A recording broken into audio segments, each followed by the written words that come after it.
అందరికీ నమస్కారం అండి. మా గురువు గారు సుకుమార్ గారికి సార్ థ్యాంక్ యూ సార్ వచ్చినందుకు. ఏం మాట్లాడడానికి ఏమీ లేదండి, సింపుల్గా చెప్పేస్తాను. ఏప్రిల్ 30ని రానందుకు క్షమించండి, జూన్ 4న వస్తున్నందుకు ఆశీర్వదించండి. Thank you so much.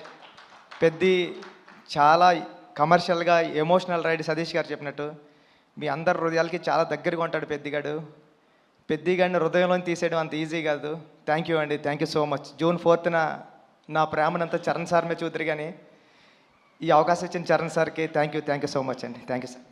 Buchibabu గారు, మీరు చూడ్డానికి ఇంత సైలెంట్గా ఉంటారు, కానీ సెట్స్లో ఇంత మంచి యాక్టర్స్ని, ఇంత పెద్ద యాక్టర్స్ని పెట్టుకొని ఎలా డీల్ చేయగలుగుతున్నారు? ఎలా ఉంటారు? ఎలా మేనేజ్ చేయగలుగుతున్నారు? ఈ టెన్షన్ అండి, అంతే, ఇంకేముంటుంది, మామూలు చేసుకుని. బేసిక్గా ఆన్ సెట్స్లో కూడా వర్క్ చేసేటప్పుడు ఇలానే ఉంటారా మీరు? ఇక్కడ అంతేండి, అక్కడ అంతేండి. సుకుమార్ గారిని అడగాలి సార్, ఇలానే ఉంటారా ఆయన సెట్స్లో కూడా, వర్క్ చేసేటప్పుడు కూడా ఇంతే వినయంగా? మైక్ మైక్ సార్ అలాగే చెప్పండి, ఇలాగ ఉంటానండి. సెట్స్లో ఇంకా వినయంగా ఉంటాడు, కానీ విశ్వరూపం కూడా ఉంటుంది. బికాజ్ ఒక డైరెక్టర్కి అంత కమాండ్ ఉంటే కానీ చేయలేరు కదా.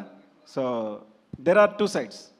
సో డైరెక్టర్గా ఉన్నప్పుడు విశ్వరూపం ఉంటుంది, మళ్ళీ షార్ట్ అయిపోతే ఇలాగే ఉంటాడు.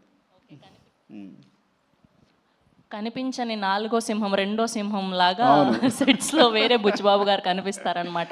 ఓకే, సో ఈ వేదికగా రామ్ చరణ్ గారి ఫ్యాన్స్కి ఏమైనా చెప్పాలి అనుకుంటున్నారా? చరణ్ సార్ని దీంట్లో పెద్ద క్యారెక్టర్లో చరణ్ సార్ని మర్చిపోవడం అంత ఈజీ కదండి. చాలా అంటే చాలా మీరు ఇష్టపడిపోతారు పెద్ద క్యారెక్టర్ని. థ్యాంక్ యూ అండి, thank you so much. Okay, మాటలంటే మాట్లాడలేరు, కానీ ఒక 2 స్టెప్పులు అయితే వేయచ్చు కదా. అది ఈ జన్మలో కదండి, వచ్చే జన్మలో కూడా కుదరదు. కాదండి, ఈ మధ్య డైరెక్టర్లు భారీగా స్టెప్పులు వేసేసి సినిమాని ప్రమోట్ చేస్తున్నారు, మనం కూడా ఎందుకు ట్రై చేయకూడదు చెప్పండి. ఈ స్టెప్పులు వేస్తానండి. Thank you. అయ్యయ్యో, థ్యాంక్ యూ అండి, thank you so much. So 4th జూన్న మనం పెద్ది వరల్డ్ని చూడబోతున్నాం. సో వరల్డ్ వైడ్గా పెద్ది పెహల్వాన్ని జూన్ 4వ తారీఖు నుంచి చూడబోతున్నాం థియేటర్స్లో.